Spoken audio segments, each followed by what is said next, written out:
Sir Andhra politics కనుక మనం చూసుకున్నట్లయితే ఇటు వాళ్ళు అటు వాళ్ళు ఇటు బాగా వేగంగా మారిపోతున్నాయి రాజకీయ సమీకరణలు చూస్తే. మొన్నటి వరకు అనుకున్నాం ముద్రగడ పద్మనాభం వైసీపీలో జాయిన్ అవుతున్నారు అని. హ్మ్. కానీ సడన్‌గా సీన్ మారిపోయింది. ఇప్పుడు పండగ సందర్భంగా పవన్ కళ్యాణ్ ముద్రగడ ఇంటికి కూడా వెళ్తారని. అంటే ముద్రగడకు, జగన్‌కు ఎక్కడ చెడి ఉంటుంది?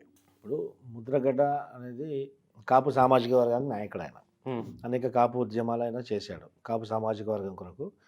సో జగన్ యొక్క ప్రలోభాలకు ఏ విధంగా అయితే ఈ నత్తిపకోడి ప్లీజ్ ప్లీజ్ అని చెప్పి అందరూ ముద్దులు పెట్టి ప్రలోభపరిచాడో ఈ యొక్క ముద్రగడ గారిని కూడా ప్రలోభాలకు గురి చేశాడు ఆయన. జగన్మోహన్ రెడ్డి ప్రలోభాల వల్ల ముద్రగడ గారు వాళ్ళ ట్రాప్లో పడ్డాడు. హ్మ్.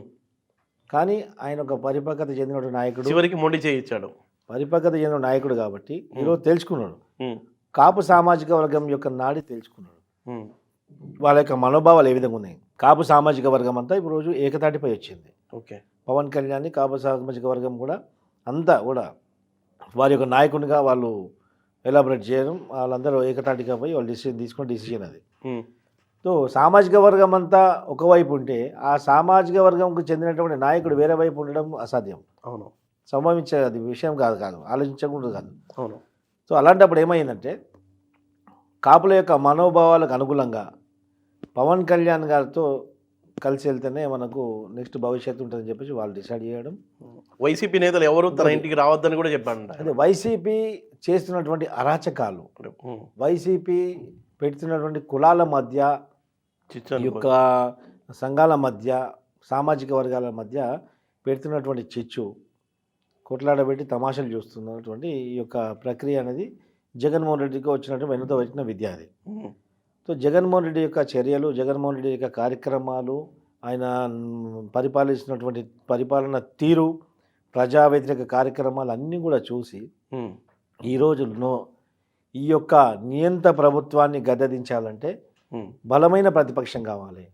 నేను ప్రతిపక్షానికి హాని కలిగించే విధంగా నేను ఉంటే ఈ యొక్క ప్రతిపక్షంలో ఉన్నటువంటి పార్టీలను కూడా ఒక ప్రత్యామ్నాయ శక్తిలో నేను కూడా ఏకమైతే ఈ యొక్క నియంత ప్రభుత్వాన్ని దించి ప్రజా శ్రేయస్సు కొరకు నేను పనిచేసిన వాడిని అవుతాను. కాబట్టి అందుకే జనసేన కూటమిలో జనసేనతో కలవాలని చెప్పి ఆయన ఆలోచన. దీనికి అందరూ కూడా స్వాగతిస్తున్నారు. అంటే కల్లోలం అనుకోవచ్చా వైసీపీలో ఇప్పుడు? పవన్ కళ్యాణ్ గారి యొక్క భావనతో ఏకీభవిస్తున్నా అంటే వాళ్ళు జనసేనకు వచ్చినట్టే కదా. అవును. అవును. ఇప్పుడు పవన్ కళ్యాణ్ గారు కూడా ఆయన మా పెద్ద మనిషిలాగా, మా పెద్దన్నలాగా నేను ఆయన ఇంటికి వెళ్తాను, మర్యాదపూర్వకంగా కలుస్తాను. రేపు ఈ యొక్క రాష్ట్ర ప్రజల ప్రయోజన దృష్ట్యా, వాళ్ళ భవిష్యత్తు దృష్టిలో పెట్టుకొని మా యొక్క విభేదాలు పక్కకు పెట్టి, మా మనస్తాపాలు కానీ మా యొక్క మనోభావాలు కూడా ఏది ఇది కాకుండా అన్ని పక్కకు పెట్టి, గతంలో చంద్రబాబు నాయుడు అరెస్ట్ చేయడం, అన్ని పక్కకు పెట్టి ఈరోజు మనలో ఉన్నటువంటి అంతర్గత వైరాన్ని పక్కకు పెట్టి ఏకతాటిపై ఈ యొక్క రాష్ట్రాన్ని ఈ యొక్క రాష్ట్రాన్ని కాపాడాల్సిన బాధ్యత ఒక్కరిపైన ఉంది. ప్రభుత్వ వ్యతిరేక ఓటు చీలితే మళ్ళీ ఆ యొక్క రాక్షసుడు మళ్ళీ గద్దెకెక్కితే అది రావణ కష్టంగా మారుతుంది. ఆంధ్రప్రదేశ్ని మళ్ళీ బతికించడం అసంభవం.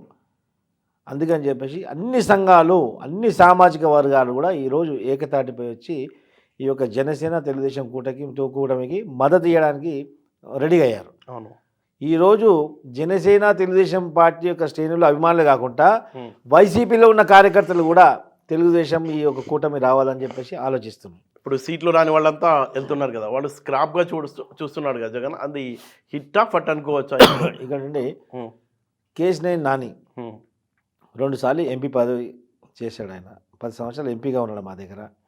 విజయవాడ మొత్తం నేనుంటేనే పార్టీ ఉంటే నేనని చెప్పేసి భావిస్తే తెలుగుదేశం పార్టీలో అలాంటి వాళ్లకు ఎప్పుడు స్థాయి ఉండదు.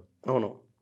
తెలుగుదేశం పార్టీ కేశినేని నాని కాదు, నాని అయ్యను కూడా తయారు చేస్తుంది. ఇక్కడ తెలుగుదేశం పార్టీ నాయకులని తయారు చేసే కర్మాగారం ఇక్కడ. అవును. అనేకమైనటువంటి రాయితీలు, అనేకమైనటువంటి లాభం, అనేకమైన పదవులు, అనేకమైనటువంటి గౌరవం తెలుగుదేశం పార్టీ ఆయనకు అందించింది. అవును.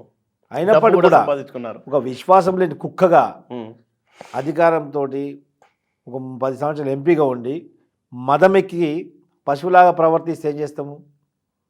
ఒక ఎర్రగంటగా మారితే ఏం చేస్తాము? దాన్ని చంపేయడమో లేకుంటే బయటపడేయమో చెప్తాము. ఒక జంతువుని ఒక జంతు ప్రవృత్తిలాగా నువ్వు ప్రవర్తించి ప్రజల్లో నీకు అక్కడ నెగిటివిటీ వచ్చింది. అవును. అది మాకున్నటువంటి ఇంటెలిజెన్స్తో గమనించాం. ఉమ్, అది చెప్పేలోపే నువ్వే ఎగురులాడుకుంటే ఏ విధంగా అవుతుంది? అవును. నువ్వే ఊహించుకొని ఏదో ఏదో తెలుగుదేశం పార్టీలో మాట్లాడినంత మాత్రం ఏం కాదు. ఆకాశం వైపు చూసి ఉమ్మేస్తే అది మన మీదే పడుతుంది. అది గ్రహించుకోవాలి నాని. ఓకే. ఏమైపోయింది ఇప్పుడు? చంద్రబాబు నాయుడు గారిని విమర్శించి, తెలుగుదేశం విమర్శించి ఆ చెత్తబొట్లకు పోయిండు. ఓకే. మేము ఏరి బారిన స్క్రాప్ అంతా ఏరుకుంటుంది కదా. ఇప్పుడు ఈ ముద్రగడకి జగన్కి చెడినట్టు టోటల్గా ఇప్పుడు అభ్యర్థులను మారుస్తూనే ఉన్నారు కదా ఇన్ఛార్జ్లా పెట్టడం. అది పార్టీకి వైసీపీకి పట్టా హిట్ అనుకోవచ్చు. వైసీపీకి ఏం చేసినా కానీ, వాళ్ళు పాయింట్ జగల షర్ట్ వేసుకున్నా, షర్ట్ జగల పాయింట్ వేసుకున్నా కానీ వైసీపీకి ఏమి వచ్చేది కాదు, ఓట్లు పడేది కాదు. వైసీపీ ప్రభుత్వం పోవడం ఖాయం. జగన్మోహన్ రెడ్డికి ప్రజలు ఇంటికి పంపించాలని ఆలోచిస్తున్నారు. తెలుగుదేశం పార్టీ జగన్ ఇంటి నుంచి జైలుకి పంపించాలని మేము ఆలోచిస్తున్నాం. ఖచ్చితంగా పంపించి తీరుతాం కూడా.